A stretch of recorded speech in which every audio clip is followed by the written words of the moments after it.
श्रीमद् भगवद गीता अध्याय 6 ध्यान योग श्लोका नंबर 28। युजुरेव सदात्मनं योगी विगत कल्मष सुखेन ब्रह्म संस्पर्शमत्यन्तं सुखमुष्णुते।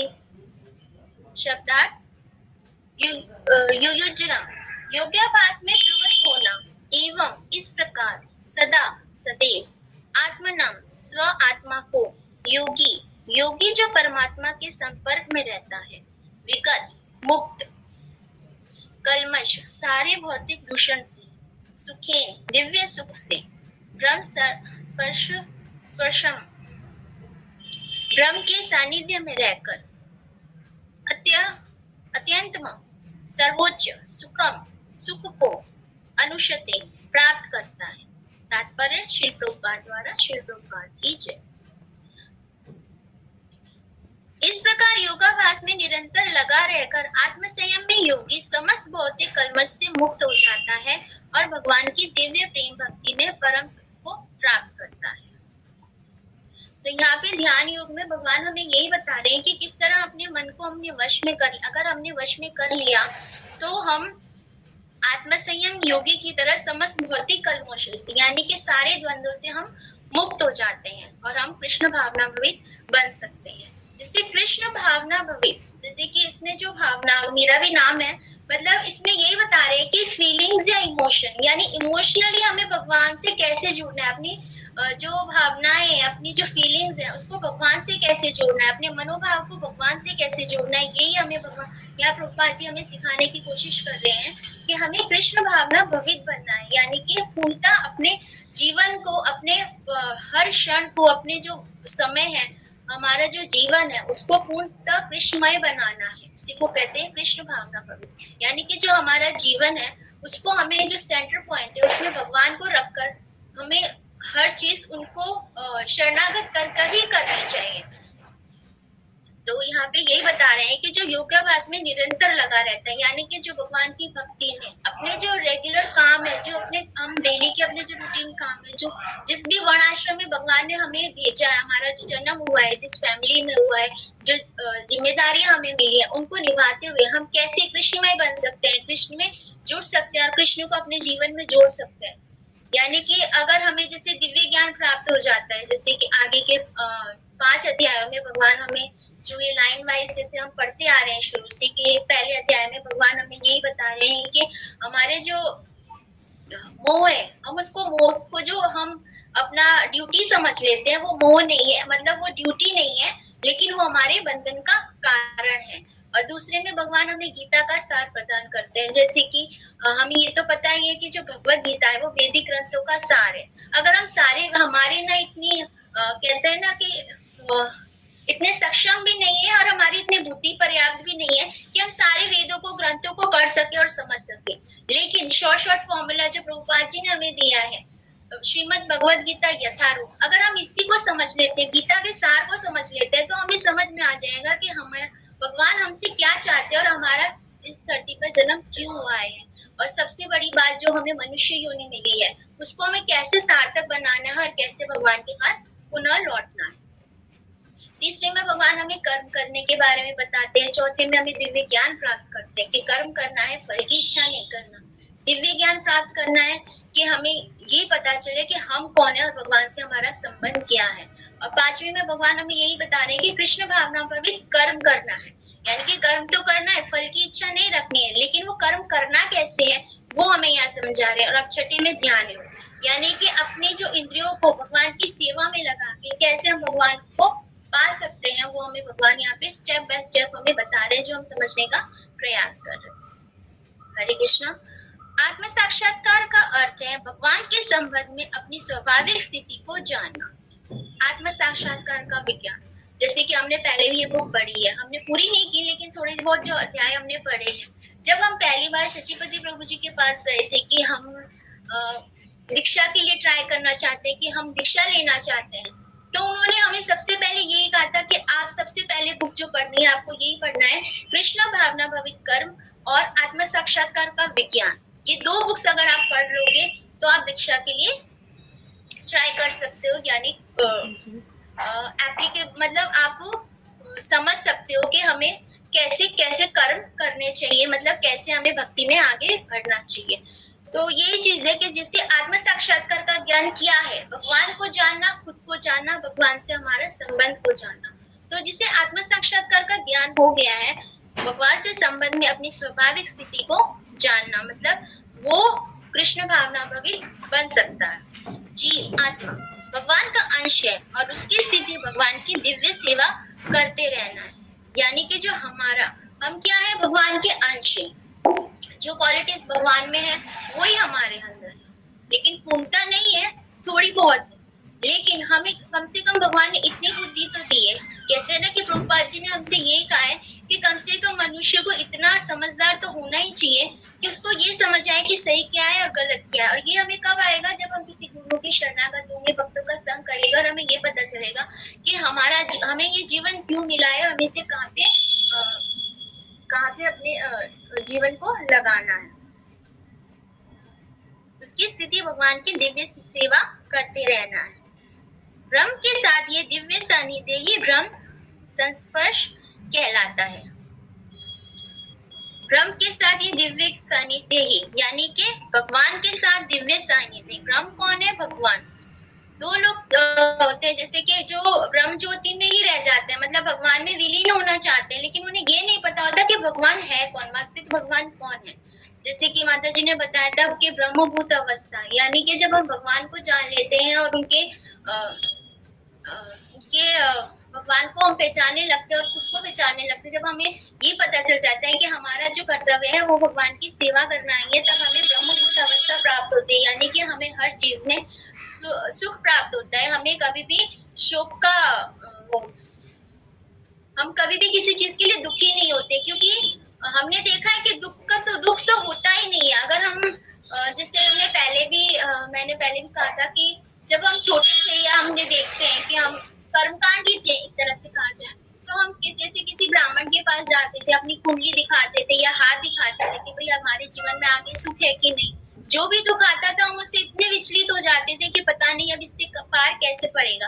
अब जैसे कोरोना काल ही देख लीजिए, जब कोरोना आया था तब हमें लग रहा था कि हम लोग एक जैसे कैदी बन गए अपने घर में ही, लेकिन पता नहीं ये टाइम कब खत्म होगा, क्या हम दोबारा नॉर्मल जिंदगी जी पाएंगे।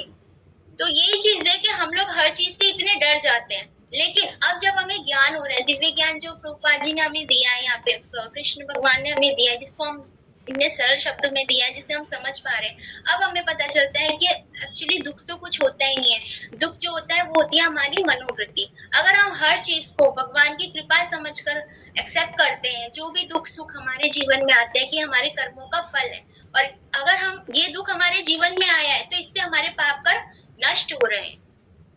जैसे भक्ति आश्रय स्वामी महाराज के एक लेक्चर में मैंने सुना था, उन्होंने कहा था कि आप जितना जितना भक्ति में आगे बढ़ रहे हो, या आपको समझ में आ रहा है, या आप इतना हरि नाम ले पा रहे हो, थोड़ा बहुत ही सही शुद्ध से जितना भी ले पा रहे हो, तो उसमें क्या हो रहा है, आपके पाप कर्म नष्ट हो रहे हैं। इसका मतलब आपको यही समझना चाहिए कि आपके पाप कर्म नष्ट हो रहे हैं, इसलिए आप भक्ति में उन्नति कर पा रहे हो। और जैसे हम देखते हैं नॉर्मल लाइफ में, हम लोग किसी को भी भगवत ज्ञान देते हैं या किसी को हम समझाने की कोशिश करते हैं, तो वो जल्दी से नहीं समझते, क्योंकि उन पे भगवान की कृपा नहीं है, या कह दो कि उनके पाप इतने अधिक है कि वो उनको कलयुग का प्रभाव इतना है कि वो उनको समझने की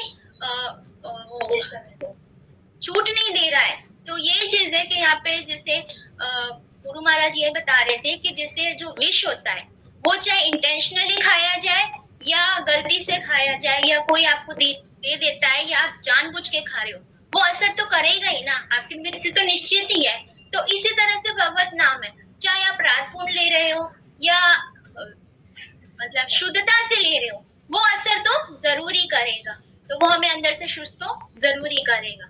तो हमें यहाँ पे यही सीखना है। ज्ञान योग इस अध्याय के माध्यम से हमें प्रभुपाद जी यही समझाना चाह रहे हैं कि हमें पूर्णतः आत्म साक्षात्कार का ज्ञान लेते हुए कृष्ण भावना भवित बनना है और भगवान के शरणागत होना है।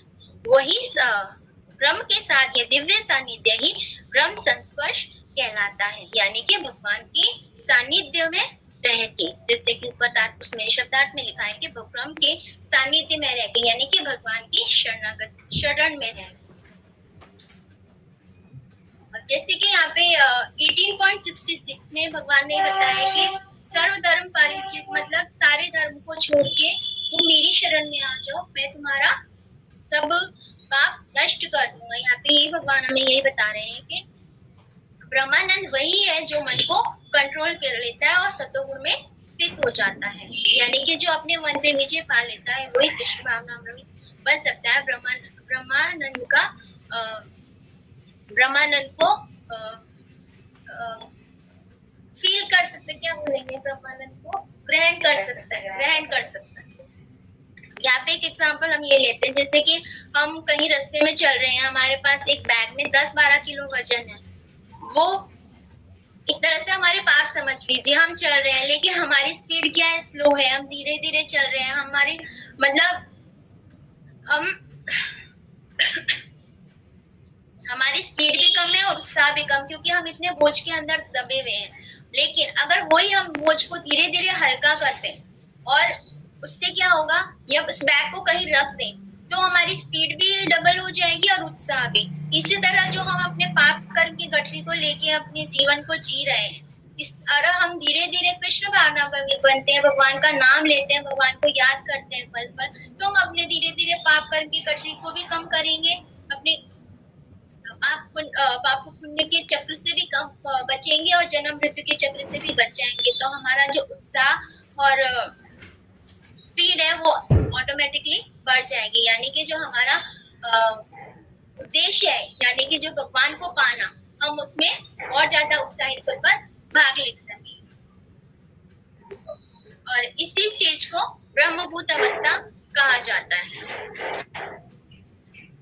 यहाँ पे हमें प्रभुपाद जी यही बता रहे हैं कि हमें अपनी इच्छाओं को पहचानना है। भगवान कहते हैं ना कि जैसे कि बताया था कि एक मन एक कोठरी की तरह है, वहाँ कितने सांप रह सकते हैं, जैसे हिमांशी ने बताया था, तो वहाँ पे एक भी सांप होगा वो भी डसेगा तो सही, अपना काम तो करेगा। यानी कि हमारे मन में जो इच्छा है, चाहे वो एक हो या अनेक हो, वो हमें कभी भी उन्नति करने नहीं देगी, हमारे मतलब हमारे दुख का कारण ही बनेगी। तो भगवान हमसे यही कह रहे हैं कि हमें अपनी इच्छाओं को खत्म नहीं करना है, लेकिन बदलना है, इनको भौतिकता से लेके भौतिकता के बदले आध्यात्मिक में उसका परिवर्तन करना है, तभी हम परम सुखी हो सकेंगे और ब्रह्मानंद को प्राप्त कर सकेंगे।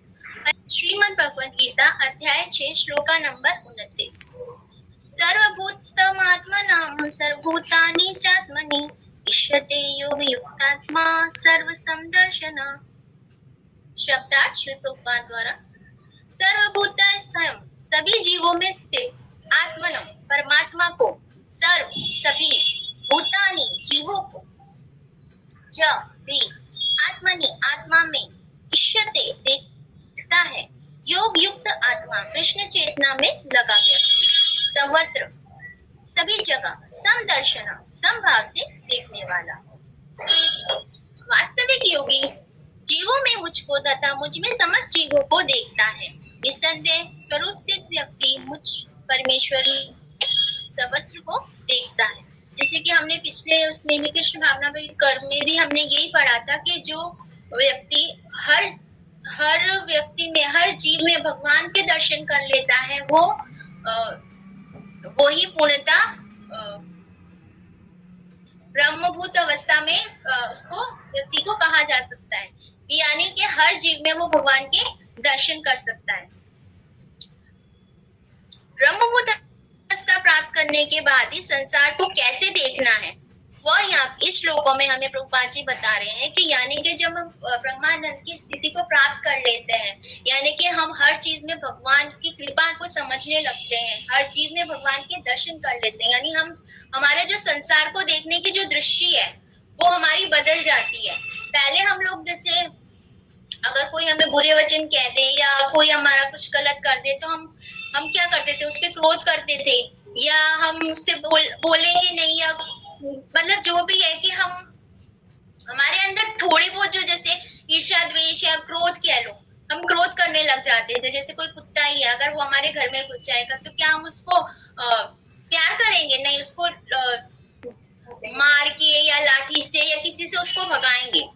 तो यही चीज है कि यहाँ पे हमें प्रभुपाद जी यही बता रहे हैं श्लोका में कि हमें जो संसार को देखना, यानी कि जो हमारी दृष्टि है वो कैसे बदल जाती है जब हम ब्रह्मभूत अवस्था को प्राप्त कर लेते हैं। हर चीज भगवान की है और हमें किसी चीज से आसक्त नहीं होना है। यहाँ पे प्रभुपाद जी श्लोका में हमें यही बता रहे हैं कि जो हर चीज है वो भगवान की है और हमारा कुछ भी नहीं है, तो हमें किसी चीज से आसक्त नहीं हो रहा। जैसे कि हमने कई लेक्चर्स में सुना है कि हम लोग तो किराएदार है, जो ये हमें शरीर मिला है ये भगवान की देन है और हम इसके अंदर आत्मा के रूप में हमें किराएदार है। हमें जो ये शरीर मिला है उसको हमें भगवान की सेवा में लगाना है। इस तरह से हम भगवान को जिससे कहते हैं ना रेंट पे कर रहे हैं, यानी कि जो भगवान ने हमें दिया है हम उन्हीं की सेवा करके उनको वापस लौटा रहे हैं। तो हमें हर चीज में भगवान का हमेशा थैंकफुल भी होना चाहिए और भगवान की कृपा भी माननी चाहिए। जैसे कि भगवान कहते हैं कि सूर्य चंद्रमा की प्रभा भी मैं हूँ, पानी का स्वाद मैं हूँ, फूलों की गंध मैं हूँ, मनुष्य में जो बल है वो भी मैं हूँ। यानी कि हर चीज में जब हम भगवान को देखते हैं तो हमें किसी चीज से, हम कहते हैं ना कि हर चीज में हमें यही दिखे, भगवान के दर्शन कर पाएंगे। कहते हैं ना कण कण में हरि, क्षण क्षण में हरि, मुस्कानों में अस्वन में हरि। यानी कि हर चीज में जब हम भगवान को देख पाते हैं, भगवान को समझ पाते हैं, तो हमारे अंदर से जो विकार है वो धीरे धीरे कम होने लगते हैं। अगर अब जैसे शचीपति प्रभु जी ने एक लेक्चर में बताया था कि जैसे हम लोग ये रैकेट चल गए हैं, मच्छर मारते हैं, आज के टाइम में बहुत सारे मच्छर हो रहे हैं तो हम उन्हें मारते हैं, लेकिन जब बाद में वो अब हमें मतलब इस चीज का फर्क पड़ गया है कि हम उन्हें मारते नहीं है, या तो ऑल आउट लगाते हैं या उनको उड़ा देते हैं कि हम जीव हत्या ना करें, इस पाप से बच जाए। यानी कि जो थोड़े थोड़े धीरे धीरे चेंजेस जो हमारे जीवन में आ रहे हैं वो हम ये समझाने की कोशिश करते हैं कि हम हर चीज में जीव है, यानी कि हर चीज में भगवान है, चाहे वो सूक्ष्म रूप में भगवान है। और हमें हर किसी में को कष्ट ना पहुंचाते हुए हमें हमेशा उनकी क्या कहेंगे भगवान के हमें मतलब भगवान के दर्शन, मतलब भगवान का अंश उनको मानना चाहिए और उनके प्रति दया भाव और निर्ममता रखनी चाहिए।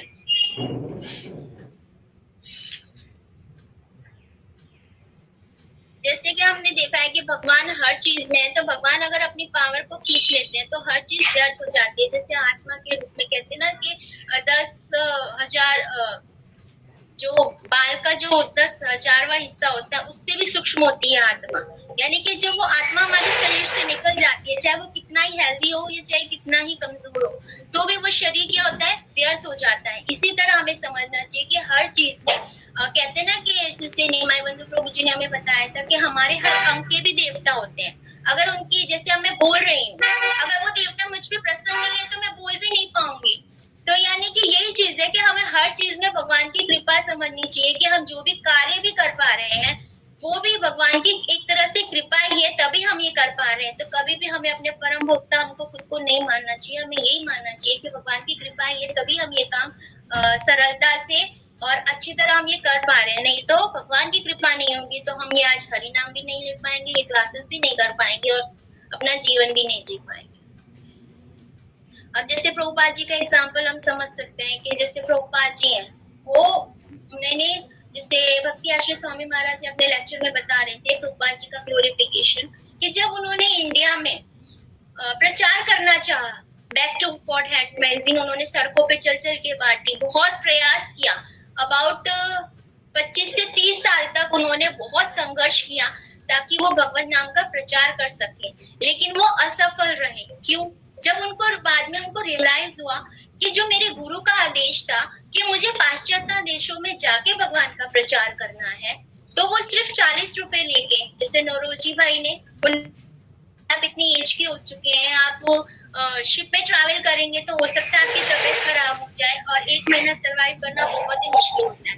पर लेकिन जब उनको ये जिद हो गई कि जब मेरे गुरु महाराज ने कहा था, मैंने उनके आज्ञा का पालन नहीं किया, तो मुझे वहां जाना ही है और भगवान के नाम का प्रचार करना है। जैसे कि हम सब जानते हैं कि उनको 2 हार्ट अटैक किया है और उन्होंने भगवान से ये कहा कि भगवान मैं जा रहा हूँ, अब आगे सब कुछ आपको ही देखना है।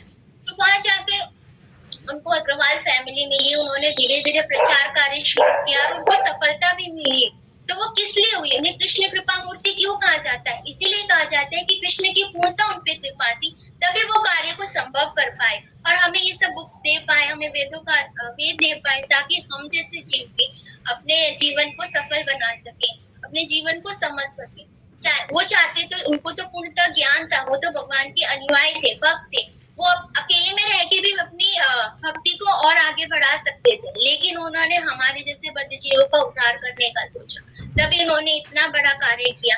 और आज हम लोग खुद को इतना लकी समझते हैं, इतना मतलब भगवान से हमेशा थैंकफुल रहते हैं कि भगवान इस जीवन में, पता नहीं हमारे पिछले जन्म के कोई तो पुण्य रहे होंगे, तभी हम इस जीवन में कृष्ण भावना भक्ति कर पा रहे हैं, हरे कृष्णा नाम जप पा रहे हैं। तो जब भी हम भक्तों से सुनते हैं, किससे सुनते हैं, तो खुद को इतना लकी फील करते हैं कि सच में भगवान की और प्रभुपाद जी की हम पे इतनी कृपा है कि हम इतनी अच्छी संस्था से जुड़े हैं। और खुद को हम जब भी किसी भौतिक उत्सव में या उसमें जाते हैं, तो हम खुद को मतलब ये पाते हैं कि हम अपना समय कितनी अच्छी जगह लगा रहे हैं, कि लोग कितनी दुनियादारी में फंसे हुए हैं, कि कब उनको भगवान से यही प्रार्थना है कि भगवान उन पे भी कृपा करें और उनको भी अपनी भक्ति में लगाएं।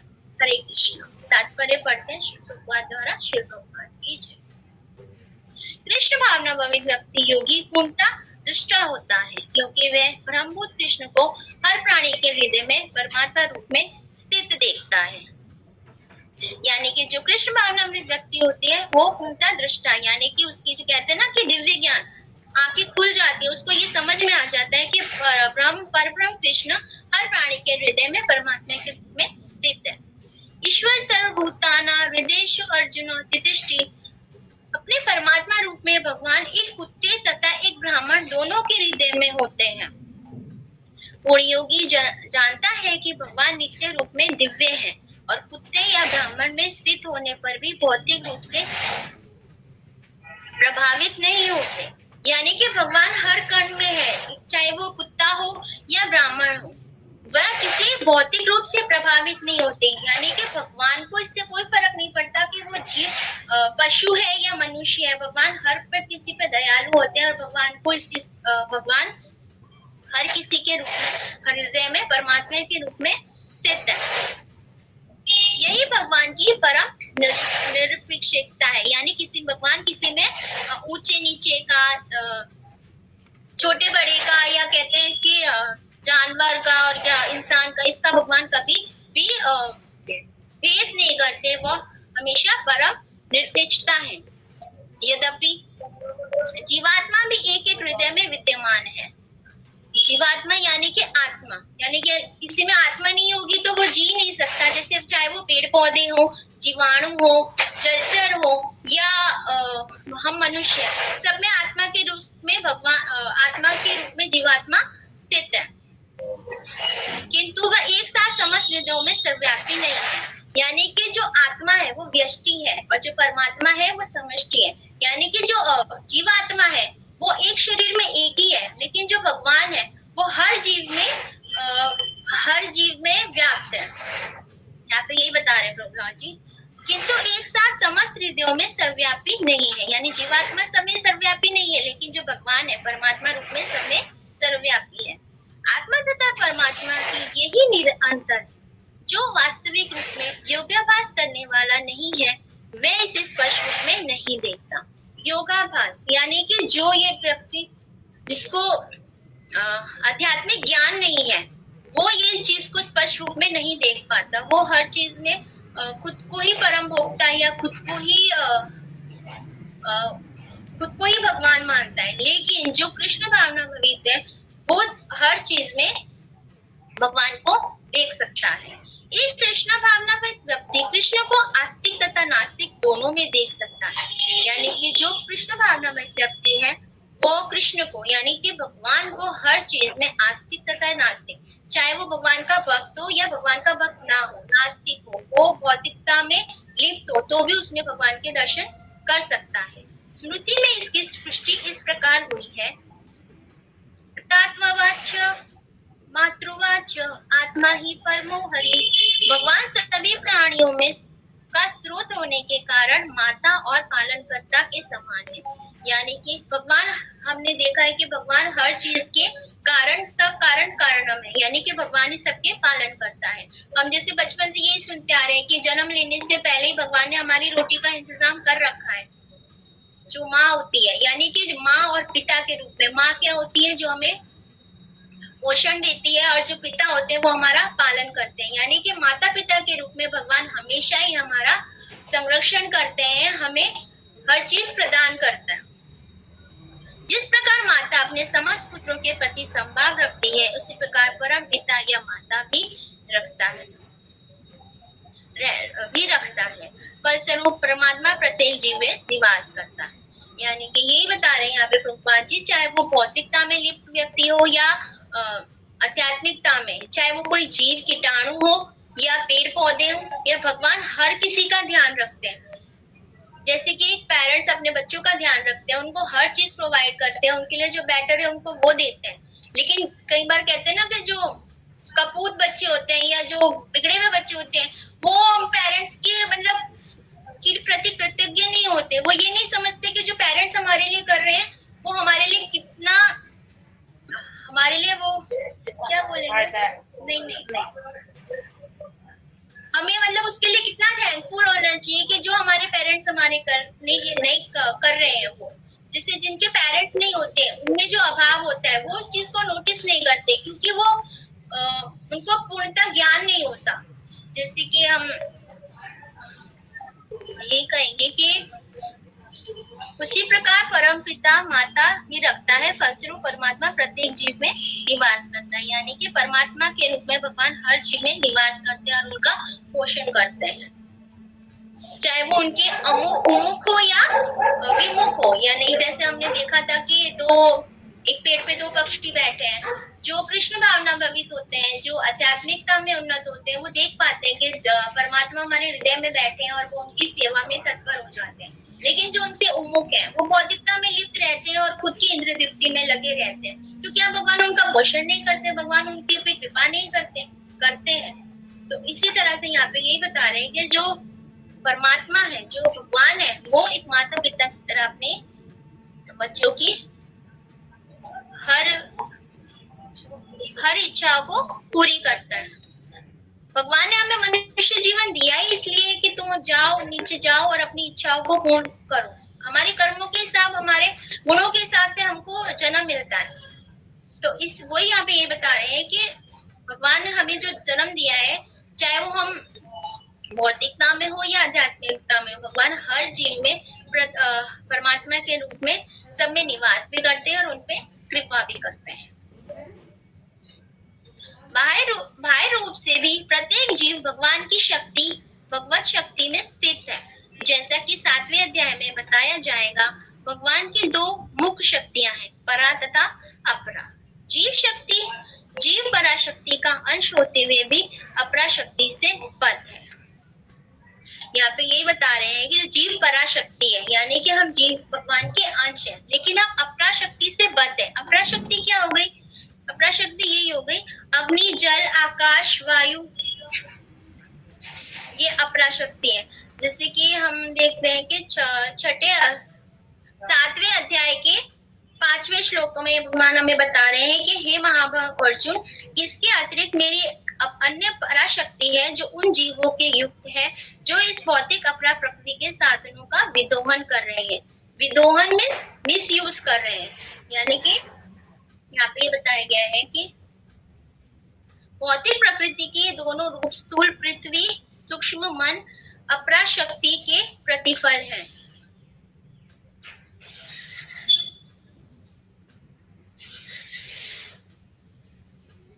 यहाँ पे बता रहे हैं कि शक्ति का नियंत्रण सदैव शक्तिमान करता है, जीव सदैव भगवान द्वारा नियंत्रित होते हैं। जीवों का अपना कोई स्वतंत्र अस्तित्व नहीं है, वे कभी भी सम शक्तिमान नहीं है, जैसा कि बुद्धिमान मनुष्य सोचते हैं। यहाँ पे प्रभुपाद जी यही बता रहे हैं कि हमें कि जो अपरा शक्ति है, यानी कि अग्नि, जल, वायु, आकाश, जिससे हमारा ये भौतिक शरीर बना हुआ है, यानी कि जो भौतिक प्रकृति है, उसमें जो पराशक्ति यानी कि जो जीव है, हम है, वो बद्ध है। जीव सदा ही भगवान की शक्ति में स्थित है, यानी कि जो भगवान है वो परम शक्ति है, कि हम उन्हीं में स्थित है, लेकिन खुद को परम भोक्ता मानते हुए हम उसको भगवान यहाँ पे ये बता रहे हैं कि जीव का अपना कोई स्वतंत्र अस्तित्व नहीं है, वे कभी भी समशक्तिमान नहीं है, जैसा कि बुद्धिहीन मनुष्य सोचते हैं। यानी कि जो बुद्धिहीन मनुष्य है वो ये सोचते हैं कि ये हमारी कैपेबिलिटी के हिसाब से या हमारी मेहनत के हिसाब से हमें जो ये फल मिल रहा है या हमारे जो भी हम सुख भोग रहे हैं वो हमारे लिए है। लेकिन भगवान यही बता रहे हैं कि सर्वशक्तिमान कौन है? भगवान कृष्ण। और वो कभी भी, जो बुद्धिहीन मनुष्य है वो कभी भी ये नहीं सोचते कि जो भी हम कर पा रहे हैं वो भगवान की कृपा से ही कर पा रहे हैं। प्रत्येक जीव किसी न किसी प्रकार भगवान में ही स्थित रहता है। योगी समदर्शी है क्योंकि वे देखता है कि सारे जीव अपने अपने कर्म फल के अनुसार विभिन्न स्थितियों में रहकर भगवान के दास होते हैं। अपराशक्ति में जीव भौतिक इंद्रियों का दास रहता है, जबकि पराशक्ति में वह साक्षात भगवान का दास रहता है। इस प्रकार प्रत्येक अवस्था में जीव ईश्वर का दास है। अब वो चाहे भौतिकता में हो या आध्यात्मिकता में, वो हमेशा भगवान का दास ही रहेगा। यानी कि जब वो भौतिकता में लिप्त होता है तो वो माया का दास होता है, किसी न किसी की सेवा तो कर ही रहा होता है। हम देखते हैं कि हम चाहे अगर वो किसी ऑफिस में जॉब कर रहा है तो वो अपने बॉस के अंडर काम कर रहा है, तो उनकी चटुकारिता में या उनको खुश करने में लगा रहता है ताकि उसकी पे बढ़ जाए। यानी वो किसी न किसी की सेवा करता ही रहता है। यानी तो भगवान हमें यही बता रहे हैं, चाहे वो भौतिकता में लिप्त हो या आध्यात्मिकता में लिप्त हो, वो हमेशा प्रत्येक अवस्था में जीव ईश्वर का दास है। कृष्ण भावनावित व्यक्ति में यह समदृष्टि पूर्ण होती है। यानी कि जो कृष्ण भावनावित व्यक्ति होता है वही ये अच्छी तरह देख पाता है कि हम किसके, भगवान के दास हैं। लेकिन जो आध्यात्मिकता में लिप्त होते हैं वो माया के दास होते हैं। लेकिन माया भी किसकी शक्ति है? भगवान की ही शक्ति है। जो भी वो अर्न करता है या जो भी वो जीवन में अचीव कर पाता है वो किसकी वजह से कर पाता है? वो भी भगवान की कृपा के कारण है ना, क्योंकि भगवान सर्वशक्तिमान है। तो वो इनडायरेक्ट वे में भी भगवान का ही दास है। और जो आध्यात्मिक है वो तो भगवान के दास नहीं, वो तो अपनी इच्छा से और अपने कहते हैं ना अपने पूरे मनोभाव से भगवान की शरणागत है, तो वो भगवान के नित्य दास है, जैसे कि हम। और यहाँ पे ये एक स्टोरी ये बताते हैं कि जैसे एक संत रहे हैं नामदेव। एक बार क्या होता है, वो गरीब थे तो एक बार मांग टांग कर उन्होंने थोड़ा आटा लिया और उसकी ना 2 रोटी बनाई और वो उन्होंने क्या किया, उसको भगवान के भोग के लिए रख दिया अपनी कुटिया में। इतनी देर में कोई कुत्ता आया और वो 2 रोटी लेके चला गया। तो हम लोग जैसे अगर हम लोग होते तो हम क्या करते, उस कुत्ते को मारते या क्रोध करते। लेकिन नामदेव जी जो पूर्णतः कृष्ण भावना में थे, जो कृष्ण के शुद्ध भक्त थे, उन्होंने क्या किया, अरे प्रभु जी, अरे भगवान, तुम ये सूखी रोटी लिए कहाँ जा रहे हो? घी तो ले जाओ, ताकि इसमें घी लगा के खाओगे तो और टेस्ट आएगा। तुम तो सूखी रोटी ले जा रहे हो, वो तुम्हारे गले में अटक जाएगी। तो ये चीज है कि जो शुद्ध भक्त होते हैं, जो कृष्ण भावना, जो ब्रह्मभूत अवस्था को प्राप्त कर लेते हैं, वो हर चीज में भगवान के दर्शन कर सकते हैं। एक बार ऐसे ही हुआ था कि उनके घर में आग लग गई, तो जो पड़ोसी थे उन्होंने सोचा कि हमारी कुटिया में भी आग लग जाएगी। तो वो सब क्या करे, उसका जो सामान था वो बाहर निकालने लगे और पानी डालने लगे ताकि जो थोड़ा बहुत सामान में बच जाए। लेकिन जो नामदेव जी है, जो सामान वो लोग बाहर लाके रख रहे थे वो भी वापस कुटिया में डाल रहे थे। तो जो लोग थे, पड़ोसी थे, वो कहते तू पागल हो गया है क्या? हम बचा रहे हैं और तू वापस उसको अग्नि में डाल रहा है। तो वो कहते हैं, अरे तुम्हें ये अग्नि दिख रही है, मुझे तो भगवान दिख रहे हैं। भगवान अग्नि के रूप में मेरे से भोग प्राप्त करने आए हैं, और जो तुम्हें ये अग्नि के लपटे दिख रहे हैं, मुझे तो भगवान का पीला पीताम्बर हिलता हुआ दिख रहा है। यानी कि जो कुछ भी है, हर चीज को अगर हम भगवान को अर्पित कर देते हैं, भगवान की कृपा मान के करते हैं, तो हमारा जीवन कितना सरल और शुद्ध हो जाएगा। तो यही चीज हमें यहाँ सीखनी है और अपने जीवन को बदलना है। कहते हैं ना कि अगर हम अपने मन को शुद्ध कर लेते हैं, जैसे कि जो भी ईर्ष्या द्वेष, जो भी हमारे अंदर जो विकार है, जैसे कल हम रामायण देख रहे थे, उसमें भगवान बता रहे थे कि जो मन होता है, जैसे पत्थर पे अगर हम कुछ लिखते हैं तो उसको मिटाना मुश्किल होता है, लेकिन जो पानी होता है उस पे हम अगर कुछ लिखते हैं तो वो कुछ ही क्षण के लिए, तब कुछ क्षण भी नहीं टिकेगा और वो समाप्त हो जाएगा। इसी तरह हमारा मन होना चाहिए। हमारे मन के अंदर हमें किसी के प्रति ईर्ष्या द्वेष भाव, क्रोध भाव नहीं रखना चाहिए। हमें अपने मन को एक पानी के समान शुद्ध बनाना है, निर्मल बनाना है और भगवान की दास बनना है। तो यहाँ पे मुझे यही समझ में आया माता जी, और कुछ गलती हो गई तो क्षमा कीजिएगा, जितनी मेरी बुद्धि है मैं उतना ही कह सकी। हरे कृष्ण।